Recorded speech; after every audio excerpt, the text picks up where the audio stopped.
हिवाळी अधिवेशनाचा आजचा 6वा दिवस आहे। आज नागपूर विधान भवनात राज्यातल्या सरकारी कर्मचाऱ्यांच्या पेन्शन योजनेचा मुद्दा गाजण्याची शक्यता आहे। राज्यामधले जवळपास 17 लाख शासकीय कर्मचारी संपावरती गेलेत। सरकार आणि संघटना यांच्यात कोणताही तोडगा अद्याप तरी निघालेला नाही, त्यामुळे याच मुद्द्यावरनं आज गदारोळ होण्याची शक्यता आहे।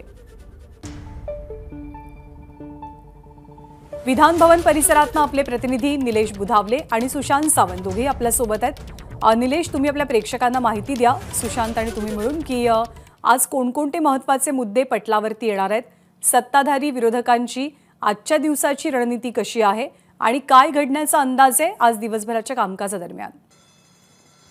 ज्ञानदा, एकीकडे आज राज्य कर्मचारी संघटना असतील किंवा जुन्या पेन्शनच्या योजनेसाठी ज्या शिक्षक संघटना गेल्या अनेक वर्ष भांडतायत, हे सर्व आंदोलनाच्या पवित्रात आहेत, आज संपावर जाण्याच्या पवित्रात आहेत। तर दुसरीकडे विधिमंडळाच्या पायऱ्यांवर देखील विरोधक याच विषयावर आक्रमक होताना पाहायला मिळणार आहेत। सुशांत, खरं तर विधानसभेमध्ये ज्या सध्या घडामोडी घडत आहेत त्यावरून मुख्यमंत्र्यांकडून साधारणपणे काय अपेक्षा आहे? कारण काल देखील एक महत्त्वाची बैठक झाली, काय झालं होतं त्या बैठकीत? निलेश, जर आपण बघितलं असेल तर जुन्या पेन्शन योजनेसंदर्भात मुख्यमंत्री, दोन्ही उपमुख्यमंत्री यांची संघटनांसोबत बैठक झाली।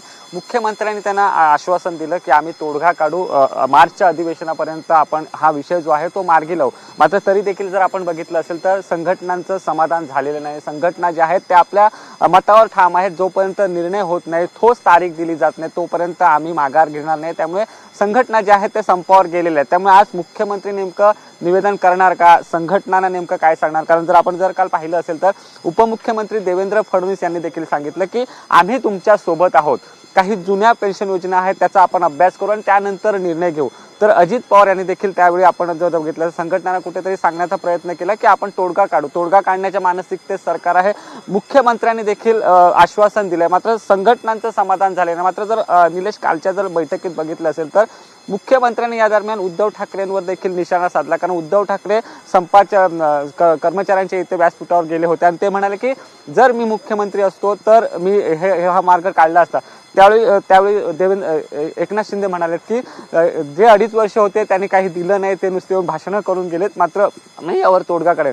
मात्र तरी देखील आपण जर पाहिलं असेल तर संघटनांचं समाधान झालं, त्यामुळे हा मुद्दा आज इथे गाजण्याची शक्यता आहे। विरोधक आता नेमका हा मुद्दा कसा उचलतात तो देखील महत्त्वाचा आहे। त्यासोबत दुसरा महत्त्वाचा मुद्दा असणार आहे मराठा आरक्षण। आपण जर बघितलं असेल तर सलग 3 दिवस चर्चा होते, यावर देखील चर्चा आज होणार आहे आणि यामध्ये सत्ताधारी बाकावरील आमदार असतील, विरोधी बाकावरील आमदार असतील, सगळे मराठा आरक्षणाच्या मुद्द्यावर आज चर्चा करतील आणि कुठेतरी भुजबळांनी जी भूमिका घेतली होती त्याला देखील कुठेतरी विरोध होताना आपल्याला पाहायला मिळणार आहे। त्यामुळे आजचा दिवस हा महत्त्वाचा असणार आहे। एक तर जुन्या पेन्शन योजनेसाठी कर्मचारी जे आहेत ते संपावर गेलेले आहेत आणि दुसरा मराठा आरक्षणाचा मुद्दा निलेश इथे उपस्थित होऊ शकतो।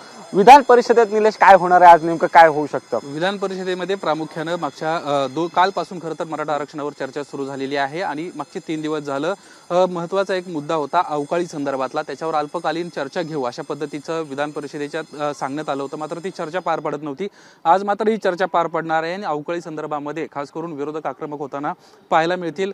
यासोबतच ज्या आमदारांचं मराठा आरक्षणाच्या अनुषंगानं भाषण राहिलेलं आहे, त्यांचं म्हणणं त्यांना मांडायचं आहे, ते या ठिकाणी पूर्ण होताना पाहायला मिळणार आहेत। तर दुसरीकडे कुठेही ओबीसी समाजाला नाराज होता कामा नये, ओबीसी समाजाची देखील काळजी घेतली गेली पाहिजे आणि यासाठी उपमुख्यमंत्री देवेंद्र फडणवीस ऍक्टिव्ह मोडमध्ये दिसत आहेत। कारण त्यांना आज ज्या बैठका घेतल्या त्याच्यामध्ये प्रामुख्यानं 2 वाजता महाज्योती संदर्भात बैठक होणार आहे। अनेक दिवसांपासूनची जे सारथीला ते महाज्योतीला अशा पद्धतीची मागणी होतीये, मात्र ती मदत मिळत नाही असं ओबीसी नेत्यांचं म्हणणं आहे। तर दुसरीकडे धनगर समाजानं 2 दिवसांपूर्वीच एक मोठा मोर्चा काढला होता, त्यांचं देखील म्हणणं आहे की एसटी मध्ये आम्हाला सहभागी करून घेतलं गेलं पाहिजे।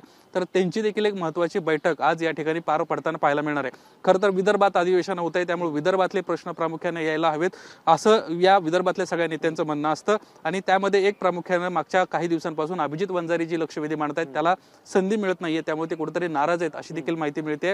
राज्यातील विदर्भ वैधानिक विकास महामंडळ व इतर वैधानिक विकास महामंडळ यांची मुदत 2019 मध्ये संपुष्टात आलेली आहे, मात्र त्या संदर्भामध्ये त्यांना मुदतवाढीचा कुठल्याही प्रकारचा जो आदेश आहे तो देण्यात आलेलं नाहीये, त्यामुळे विदर्भावर अन्याय होतोय असं या नेत्यांचं म्हणणं आहे. त्यामुळे या संदर्भात सरकार काय घोषणा करते का हे पाहणं महत्त्वाचं आहे. मुळात ही लक्षवेधी आज घेतली जाते का हे पाहणं महत्त्वाचं राहणार आहे. अन्यथा जे विदर्भातले नेते आहेत ते पुन्हा एकदा या ठिकाणी आंदोलनाला बसताना आपल्याला पाहायला मिळणार आहेत. एकंदरीतच आज विधानसभा विधान परिषद दोन्हीकडे मराठा आरक्षण, अवकाळी यासोबतच जुन्या पेन्शन योजनेवरून राज्य सरकारला कोंडीत पकडण्याचा प्रयत्न या ठिकाणी होताना आपल्याला पाहायला मिळणार आहे. ज्ञानदा आणि सुशांत या सगळ्या सविस्तर माहितीबद्दल.